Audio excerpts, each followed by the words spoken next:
Selamat datang kembali di obrolan mendalam kita. Hari ini kita mau fokus ke bagaimana sih perusahaan-perusahaan yang paling inovatif di dunia itu ya bekerja sehari-hari.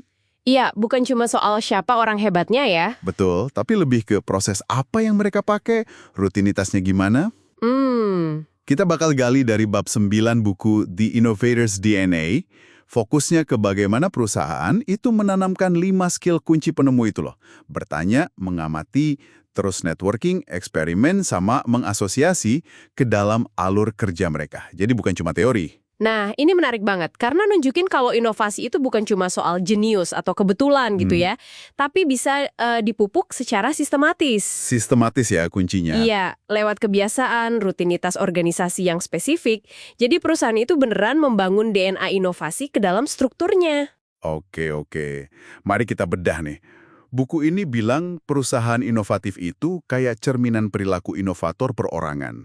Nah, gimana caranya mereka mengubah bertanya misalnya jadi sebuah proses, bukan cuma nanya sesekali aja? Contoh yang paling klasik itu proses 5 mengapa atau 5 whys. Ini kan terkenalnya dari Toyota ya, tapi banyak diadopsi juga.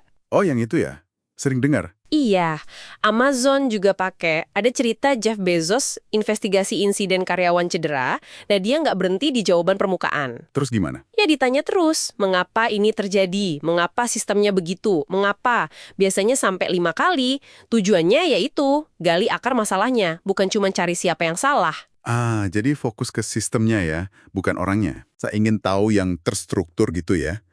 Kayaknya butuh budaya yang suportif juga ya, biar orang nggak takut ditanya mengapa terus. Pasti.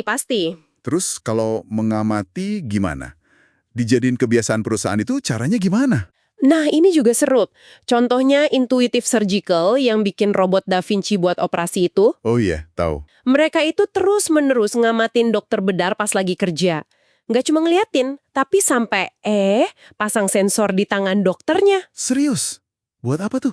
Buat niru gerakannya secara presisi banget biar bisa nyempurnain robotnya. Atau Keyence, perusahaan Jepang, mereka minta tim salesnya itu ngamatin langsung lantai pabrik customer.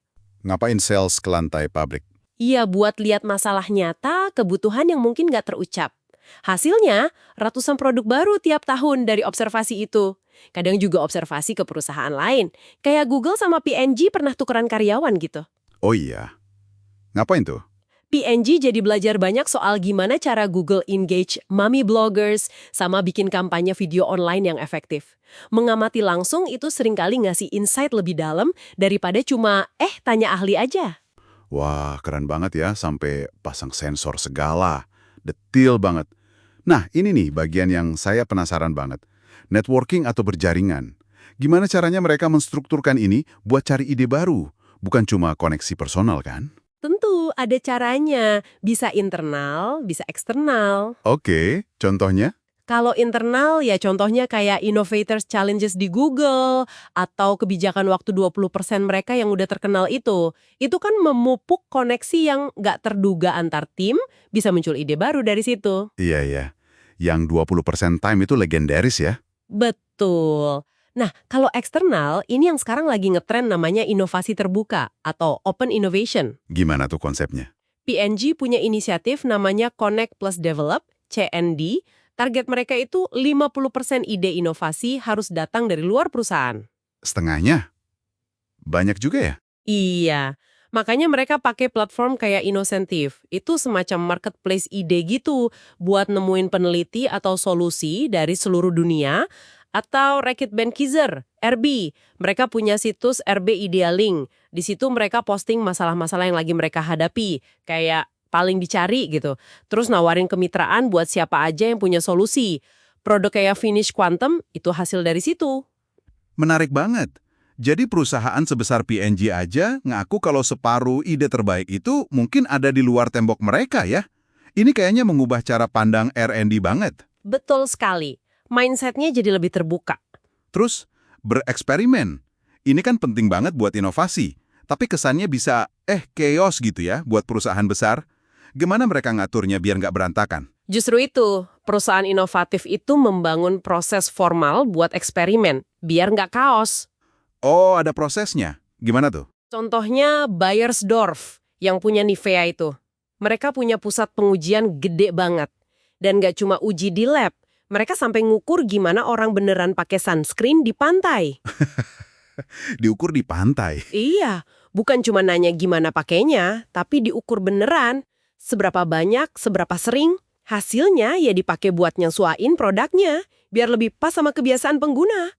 Mereka itu uji ribuan formula loh. Gila, ribuan ya. Amazon juga gitu. Tujuannya ningkatin volume eksperimen, tapi caranya nekan biayanya serendah mungkin. Google ya kita tahu lah, sering banget rilis produk versi beta. Filosofinya kan luncurkan lebih awal, luncurkan sering. Ah iya, biar cepat dapat feedback ya. Tepat.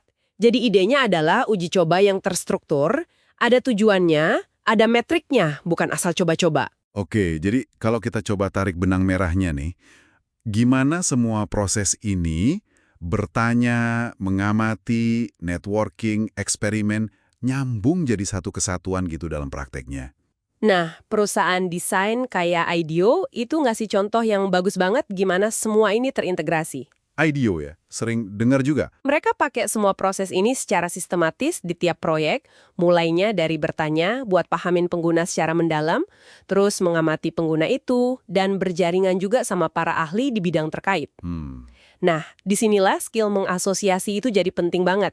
Mereka biasanya ada sesi brainstorming asosiatif yang intensif, mereka sebut deep dives. Deep dives, kayak gimana tuh?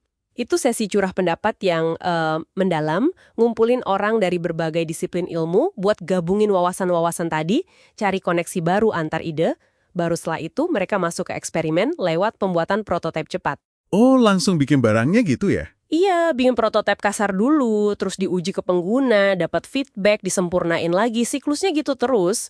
Jadi ini beneran sebuah sistem yang jalan, bukan cuma aktivitas-aktivitas yang kepisah-pisah. Jadi kesimpulannya nih ya, kalau mau nanamin DNA inovator ke dalam proses perusahaan, itu intinya bukan cuma nyari orang kreatif aja ya? Bukan cuma itu, Oke. tapi lebih ke secara aktif menciptakan kondisi, menciptakan sistem, biar inovasi itu bisa kejadian secara yaitu tadi sistematis. Tepat sekali. Jadi bikin rutinitas buat bertanya, buat observasi, buat nyari koneksi, buat nguji ide. Gitu ya? Persis. Ini geser fokus inovasi. Dari yang tadinya bergantung sama 1-2 orang bintang, jadi kemampuan organisasi secara keseluruhan. Bagaimana caranya? Jadi sama pentingnya dengan siapa orangnya.